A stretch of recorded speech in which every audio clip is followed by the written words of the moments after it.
Hi, friends. Hope this finds you well. So, we met Henry Huggins, a third grader, and after his swimming lesson, he went to the store to get an ice cream where he found a dog. He named it Ribsy, and his mom said if he could take it home, he could keep it. So, he was having trouble getting it on the bus. Not on this bus, you're not, said the driver. But the man on the last bus said I could take the dog on the bus in a box, protested Henry, who was afraid he couldn't hold the dog much longer. He said it was a bus company rule. Yeah, but he meant a big box tied shut, a box with holes punched in it for a dog to breathe through. Henry was horrified to hear Ribsy growl. Be quiet, he ordered. Ribsy began to scratch his left ear with his left back foot, and the box began to rip. Ribsy jumped out of the box and off the bus, and Henry jumped after him. The bus pulled away with a puff of exhaust. Ah, Ribsy, now see what you've done? You spoiled everything. The dog hung his head and tucked his tail between the legs. Ribsy, if I can't get you home, how can I keep you? Henry sat down on the curb to think. It was late and the clouds were so dark he didn't want to waste time looking for a big box. His mom was probably beginning to worry about him. People were stopping on the corner to wait for the next bus. Among them, Henry noticed an older lady carrying a large paper shopping bag full of apples. The shopping bag gave him an idea. Jumping up, he snapped his fingers at Ribsy and ran back into the store. You back again? What do you want this time? Some string and paper to wrap your dog in like a Christmas present? No, sir, said Henry. I want one of the biggest shopping bags you have, please. Well, I'll be darned, said the clerk, and handed the bag across the counter. Henry opened up the bag and put it on the floor. He picked up Ribsy and shoved him hind feet first into the bag. Then he pushed his front feet in. There was a lot of Ribsy left over. The clerk was leaning over the counter watching. Excuse me, I guess I'll have to have some string and paper, if you got it, please. Well, now I've seen everything. The clerk shook his head as he handed some string and a big sheet of paper across the counter.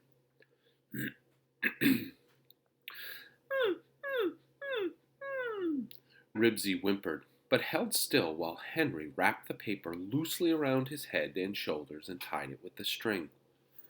The dog made for a lumpy package, but by taking one handle of the bag in each hand, Henry was able to carry it to the bus stop. He didn't think the bus driver would notice him. It was getting dark, and a crowd of people, most of them also carrying packages, was waiting on the corner. A few spatters of rain hit the pavement. This time, Henry remembered his money. Both hands were full, so he held his money in his teeth and stood behind the woman with the bag of apples. Ribsy wiggled and whined, even though Henry tried to pet him through the paper. When the bus stopped, he climbed on the bus behind the lady, quickly put the bus down, put his money in the slot, picked up the bag of Ribsy, and squirmed through the crowd to a seat beside a large man near the back of the bus. Whew, Henry sighed with relief.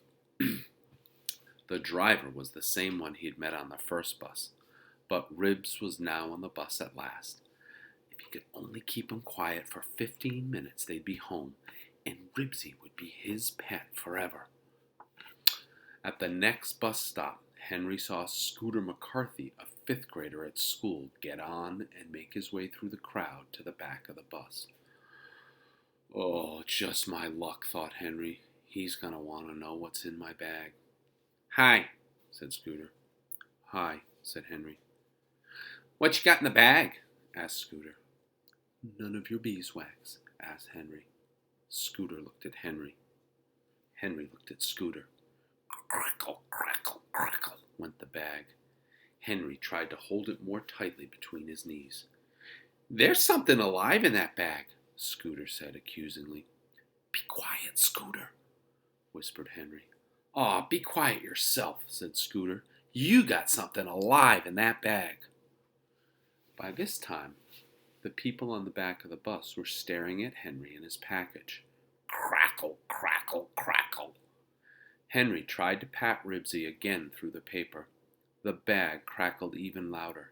Then it began to wiggle. Come on, kid, tell us what's in the bag, asked the large man. Nothing, stammered Henry. Just something I found. Maybe it's a rabbit, suggested one passenger. I think it's kicking. No, it's too big for a rabbit, said another. I'll bet it's a baby, said Scooter. I'll bet you kidnapped a baby. I did not. Oh! Ribsy began to whimper and then to howl. Crackle, crackle, crackle, thump, thump, thump. Ribsy scratched his way out of the bag. Well, I'll be doggone, exclaimed the fat man and started to laugh. I'll be doggone. Ah, it's just a skinny old dog, said Scooter. He is not. He's a good dog. Henry tried to keep Ribsy between his knees. The bus lurched around a corner and started to go uphill. Henry was pushed against the fat man. The frightened dog wiggled away from him, squirmed between the passengers, and started for the front of the bus. Here, Ribsy, old boy. Come on, Ribsy, called Henry and started after him. Eek, a dog, squealed the lady with the bag of apples. Go away, doggy, go away. Ribsy was scared. He tried to run and crashed into the lady's bag of apples. The bag of apples tipped over, and all the apples began to roll toward the back of the bus, which was going up a steep hill. The apples rolled around the feet of the people who were standing. People began to slip and slide. They dropped their packages and grabbed one another. Crash! A high school teenager dropped an armload of books. Rattle, bang, crash! A lady dropped a big paper bag, which broke, and pots and pans rolled out. Thud! A man dropped a coil of garden hose. The hose unrolled, and the passengers found it wound around their legs. People were now sitting on the floor. They were sitting on books and apples. They were even sitting on other people's laps. Some of them had their hats over their faces and their feet in the air. The driver threw on the brakes and turned around in his seat just as Henry made his way through the apples and books and pans and hose to catch Ribsy. The driver pushed his cap back on his head. Okay, Sonny, he said to Henry. Now you know why dogs aren't allowed on buses. Yes, sir, said Henry in a small voice. I'm sorry. You're sorry? A lot of good that does. Look at the bus. Look at these people. I didn't mean to make any trouble, said Henry. My mom said I could keep the dog if I could bring him home on the bus. The large man who had been sitting next to Henry began to snicker. Then he chuckled. Then he laughed. Then he roared. He laughed until tears streamed down his cheeks. And all the other people on the bus started laughing too, even the man with the hose and the lady with the apples. But the driver didn't laugh.